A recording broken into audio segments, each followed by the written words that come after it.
Hi everyone, my name's Jen. I'm an author and a book reviewer, and I'm here today to talk to you about my best books of 2023.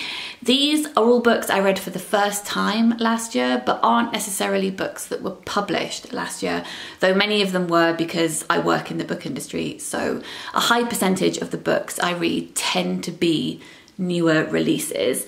The last video that I uploaded was a look at the reading year as a whole, how many books I read, how many pages, across what genres, what percentage of the books I read were translated from how many different countries, etc. So if you would like to know the data, you can head over to that video, which I'll link in the description box down below.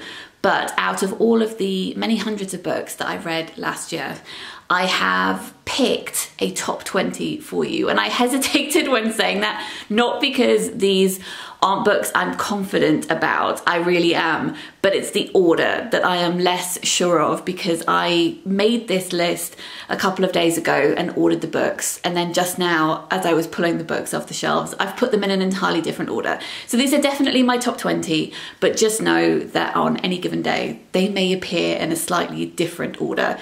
And that's fine. Right, because we've got 20 books to talk about, let's jump in, and I'm gonna go from least favorite to most favorite. I nearly fell over my words there. I will list the books in the description box down below as well, in case that is helpful. Okay, in at number 20, we have The Hierarchies by Ros Anderson.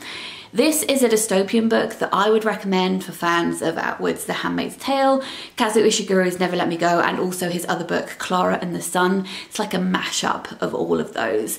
This is a novel about a sentient robot called Sylvie. She has been programmed to cater to her husband's every whim, and she lives in a world where created women and born women are pitted against each other. She lives in the attic of her husband's house, and her husband lives in the lower part of the house with his wife and their child. The wife and Sylvie both know about each other, but they stay out of each other's way. Sylvie really wants to learn more about humanity. And the way that she has been created means that she can learn, because her husband wants to be able to have conversations with her. He wants to be able to play chess with her. So she has quite a bit more agency than other robots that have been created alongside her. But her thirst for knowledge means that she becomes extremely frustrated with the four walls that she has been confined in. And this is a novel about her trying to escape and discover what's outside in the world. This is a dark, twisted book, as well as being a queer feminist story of empowerment, and I really, really loved it. In at number 19, we have How Kyoto Breaks Your Heart by Florentina Liao, which is a non-fiction book looking at friendship, grief, place and food, and it stole a little bit of my heart. I really, really loved it. It's about Florentina's time moving to Kyoto, living with a friend who she also ended up working with. They were both working from home. And then about the subsequent disintegration of that friendship, exploring memories surrounding that, how she may have misremembered things, or how her friend may have misremembered or misinterpreted things, thinking about guilt and blame, and how society doesn't really grant us the space to explore broken friendships, whereas a lot of time and space is given to romantic relationships that for whatever reason fall apart, and how ridiculous that is, because friendships can be just as important and just as complex, and we do ourselves a disservice by not spending time thinking about all of these things. She's also talking about food in Kyoto and being a tour guide, and I just loved it. I would very much recommend. In at number 18, we have The Midwich Cuckoos by John Wyndham. This is an old school science fiction novel written and published just after the Second World War. It's narrated by a man who lives in a place called Midwich, and he went away one night with his wife, and when they came back, they heard that everybody who lives in their town fell unconscious the night before and has only just woken up. No one knows why this happened, no one seems to be injured, but someone did report that they saw a spaceship in the sky right beforehand. John Wyndham is using the fear surrounding the recent Second World War to discuss potential alien invasion, and I think it's a really interesting allegorical device. A few months after this incident, all the women of Midwich discover that they are pregnant. But whose children are they carrying, and where is the story going to go? I was really gripped by it. Next on the pile, we have I'm a Fan by Sheena Patel. This is the first of 2 Women's Prize longlisted books that made my favourites list. I read all of the prize longlist this year, and I'll link that video in the description box down below if you'd like to go have a look. But I also read quite a few books about social media this year, and some of those have made my favourites. This is the first one. This is about an unnamed narrator who is obsessed with the man I want to be with. That's what she calls him. And she is equally, if not more obsessed actually, with this man's partner who she stalks online, wants to know everything about. It's a very messy book full of unlikable characters. The narrator is in a relationship herself. She is in self-sabotage mode, and she keeps making the most ridiculous decisions, and you just feel like you want to well, maybe not meet her because I don't want to hang out with her, but you would like to send her a stern message and just point out that she is ruining everything. But I actually think that she knows that. She just doesn't know how to stop. One of the brilliant things about this book is that the narrator will think really awful things and you will completely disagree with her. But then occasionally she'll say something and you think, actually, that's very wise and sensible. And then you end up questioning yourself. So if you want to get yourself in a tangle, maybe pick up this. Watching Women and Girls by Danielle Pender, I guess actually takes the theme of I'm a Fan and then splits that up and explores it in lots of different ways, because this is a short story collection. In each of these stories, we're looking at a woman who is either observing herself very closely or is being looked at by other people very closely. It's about how these characters can't escape notice, even though many of them feel as though they're not being seen. My favourite story in this book is about a teenage girl who's working at a burger place at a service station, and you can feel the cloying heat, the humidity of that kitchen, and she feels as though she's really stuck, and you feel stuck with her. It's deeply uncomfortable to read. And of course, being a service station, she's watching people come through constantly every day, buying things to take on their way on whatever journey they're going on, and she feels like everybody else has a direction apart from her. I thought this book was funny and heartbreaking and insightful. Next on my list, we have The Centre by Ayesha Manazir Siddiqi. I would recommend this for fans of Yellow Faced by Rebecca F. Kuang, which I also enjoyed, but it didn't make it onto my top 20 books of the year. I know it made it onto so many other people's favourite books of the year, so if you love that and you haven't read this yet, please head here. This is about a woman called Anissa who hears about a place called The Centre, which her partner goes to. And apparently if you pay lots of money, you can learn a language within 10 days. But there is obviously a massive catch. Thematically, it's about language translation, power dynamics, colonialism, rewriting the self and history. It will pull you in all kinds of directions, keep you guessing right up until the end, and it gets quite meta. I loved it. In at number 14, we have the other Women's Prize book that made my list. This is Children of Paradise by Camilla Grudova. This is about a woman called Holly who gets a job working at an independent cinema in Edinburgh. It's dark, it's grimy, and the people who work there almost feel like they're in a bit of a cult, like they live, exist, breathe cinema. They hang out at night to take drugs, drink and watch old films, and Holly thinks that they are both very cool, but she's also kind of scared of them. As she becomes embroiled in this lifestyle, Holly starts to feel as though she's watching her life being played out before her.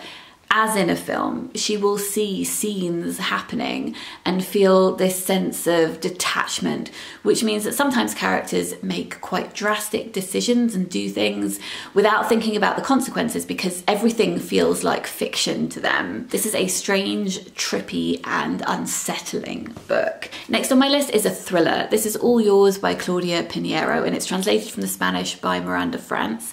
This is about a woman called Inez who knows her husband is having an affair. So she follows him one evening and she watches him murder the woman that he's having an affair with.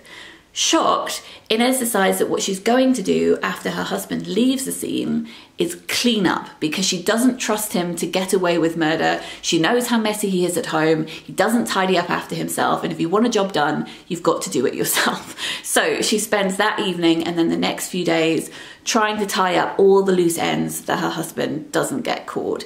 As I said when I reviewed this the first time, it really reminded me of Muriel Spark.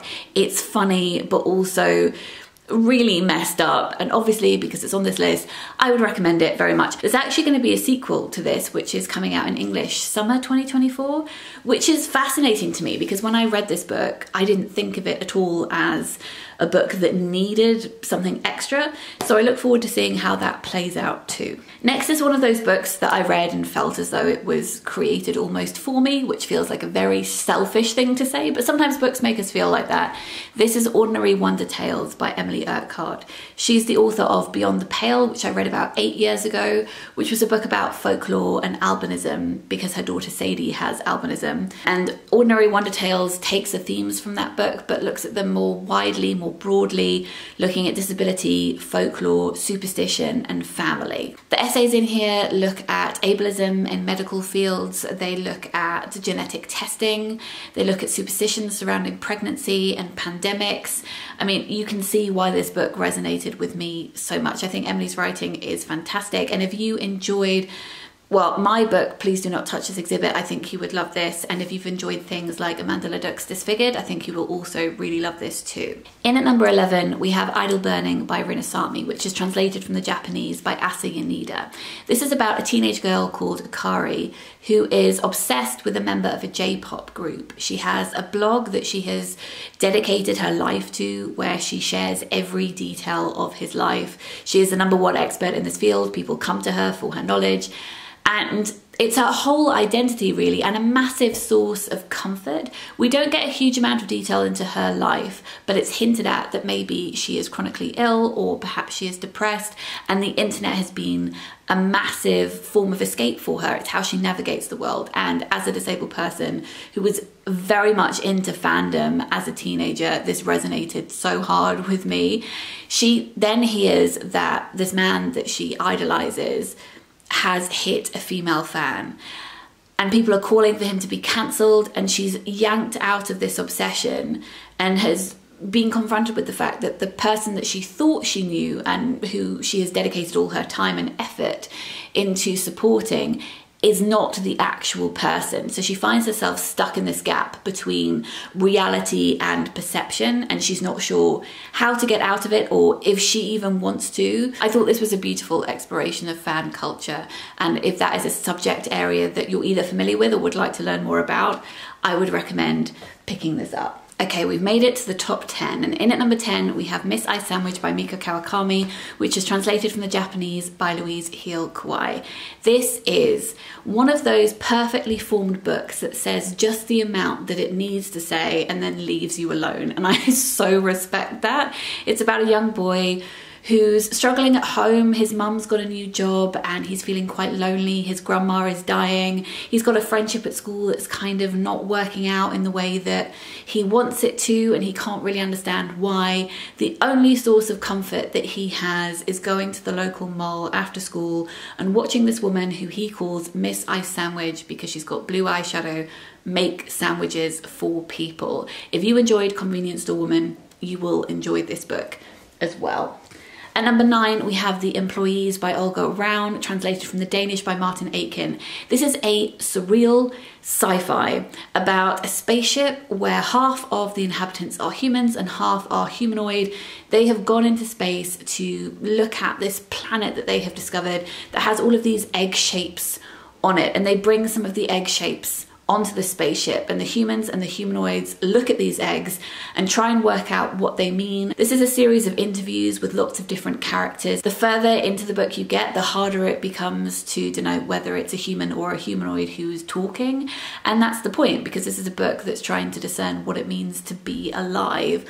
I thought that it was haunting and it made me cry, and the language is just stunning.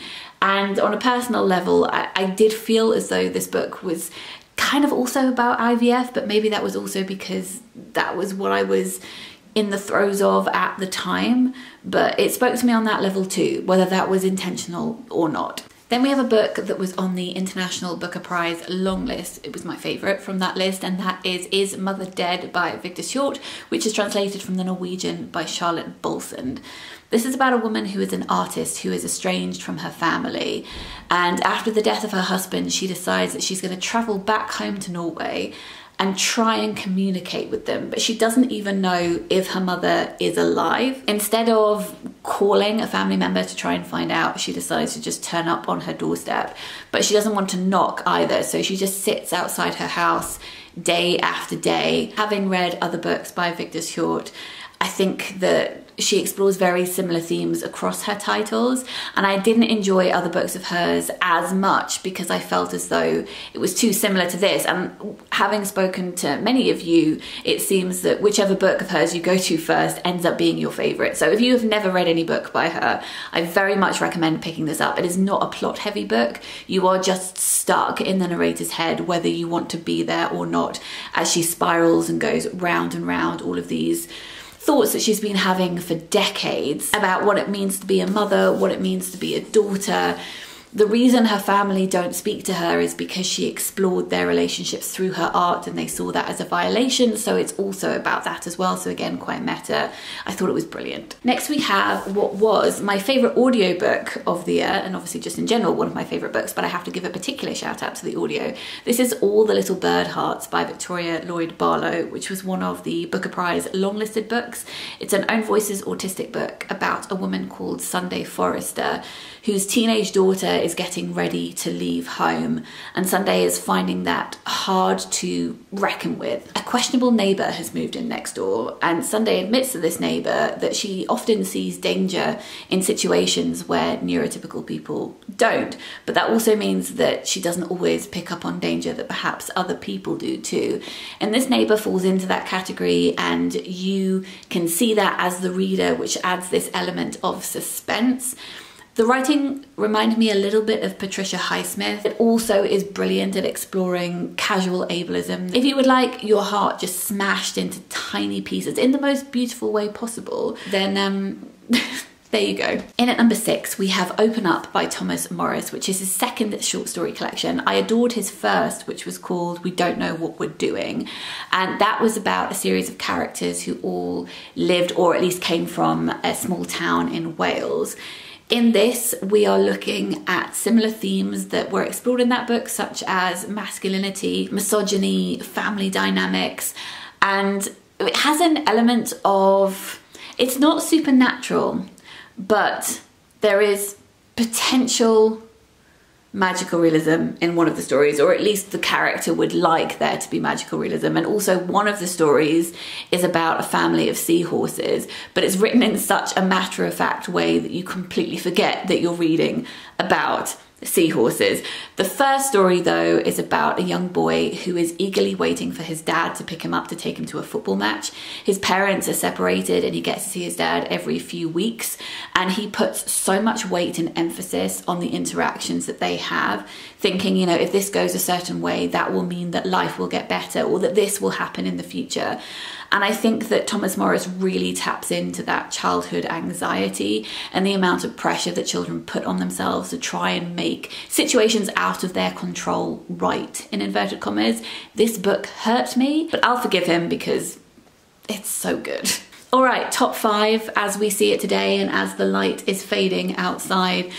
Number 5, we have Chrysalis by Anna Metcalfe. This is a book about a woman who is seen through the eyes, or we see her through the eyes of 3 different people. We see her through the eyes of someone who meets her at the gym, we see her through the eyes of a relative, and also through a colleague. It very much reminded me of The Vegetarian by Han Kang, which has a very similar premise about a woman's transformation where her voice isn't heard and we see her filtered through the world that she exists in. Looking at this list, I can definitely see some repeated themes between some of the books, looking at the gap between perception and reality, looking at social media as a means to elevate or project elements of the self, or as a way to alienate and other people that we don't actually know personally. And this book does all of these things. The characters in this book think that they are describing this woman that they're interacting with, but they're so self-obsessed that they can never get away from themselves,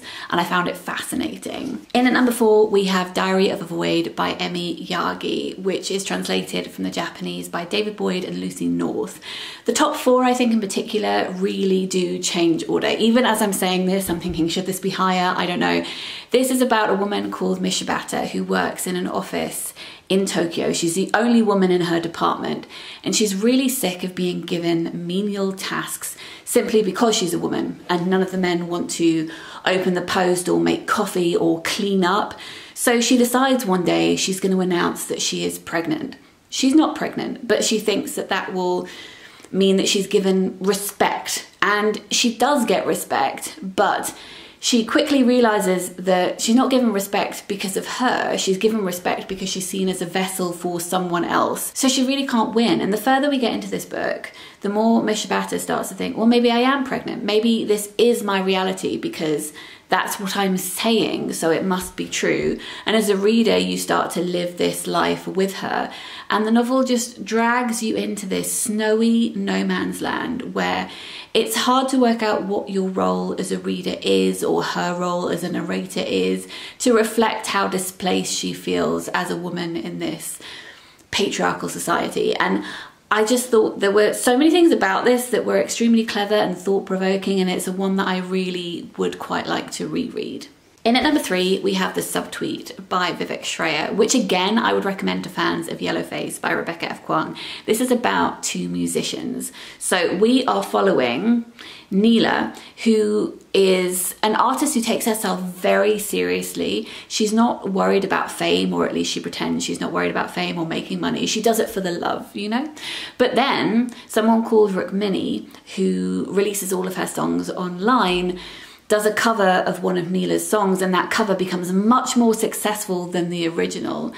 And Neela is made to feel as though she should be grateful for this, but really she's annoyed. She doesn't feel like Rukmini respects her art, but she can also see that if she befriends her, then she can maybe ride on the back of this and take her true art into, not the mainstream, because she doesn't want to be in the mainstream, but at least make sure that more people hear it. Like with I'm a Fan, this is a very messy and uncomfortable book, and I think about it all the time. In at number 2, we have Playing Games by Huma Qureshi. This is her debut novel. I loved her short story collection, Things We Do Not Tell the People We Love. This is a story of 2 sisters, Hannah and Mira. Hannah seemingly has a perfect job. She's a very successful lawyer. She lives in a house with her husband. They're trying to start a family. Her younger sister, Mira, is trying to make it as a writer, and Hannah feels as though she has to mother her a lot, and Mira both secretly enjoys that but resents it at the same time. Both sisters are envious of what the other has, stability and freedom, or perceived stability and freedom. Mira would really like to enter this play writing competition that she has discovered, but she doesn't really have the material. But one day she overhears Hannah and her husband arguing, and she uses that as the basis for her play, thinking that's fine, no one will find out, this play's not actually going to go anywhere. But of course, that's not how things play out. This is just a really well told story. The dialogue in particular is brilliant. The way that these characters get under each other's skin, know how to press each other's buttons, the amount of information they will give each other but also hold back at the same time, moments of tenderness amid moments of frustration. I devoured this. I needed to know what happened. These characters lived for me, and this book made me sob. And then speaking of books that made me sob, we have made it to what I claim today is my favourite book of 2023. But as I said, the top 4 can move around, circle around each other. Today, I'm saying that my favourite is this, and this is Prophet Song by Paul Lynch, which won this year's Booker Prize. Again, like with the Women's Prize, I read all of the Booker Prize longlisted books, and this was my absolute favourite. I will link the vlog in the description box down below. This is a book set in Ireland about a woman called Ayesha, whose husband at the very beginning is taken away. He is a trade unionist, and the government do not like that he's encouraging workers to stand up for their rights. And after her husband is taken away, society just starts to fall apart piece by piece. The government is tyrannical, people become displaced, it's very difficult to get food, the army is on the streets.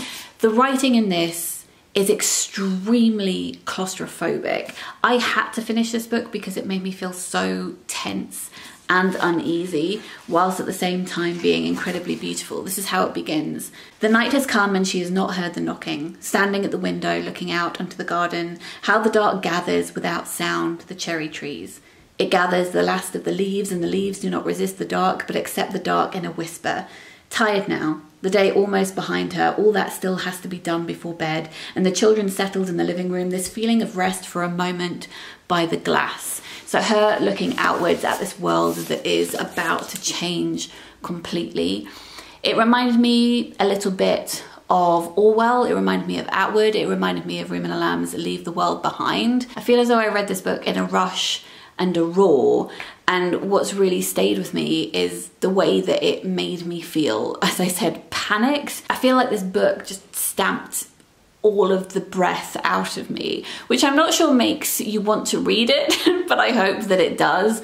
I will have spoken about this book in much more detail in the Booker Prize vlog, so if you haven't watched that, go ahead and watch me live this experience in real time, pretty much. I will link it in the description box down below. But yes, this one, for terrifying me and for stressing me out a lot, is my favourite book today of 2023. Right, I think we just about made it before it got completely dark outside. Thank you so much for joining me for this video. As I said, I would love to know what your favourite books of 2023 were. Let me know in a comment down below, and let me know if you've read any of the books that I talked about today and what you thought of them, or if you would like to read some of them now that I have mentioned them. If you're new to my channel and you would like to subscribe, that would be lovely. And if you enjoy the content that I put out and would like to consider supporting me on Patreon, that'd be very kind. Patreon is a place where you can tip creators whose work you enjoy, and the support that I receive over there allows me to keep creating free content for everybody on here and funds my time making it accessible by creating captions and all of that good stuff. I will see you for another video next week, and I'm sending lots of love. Bye.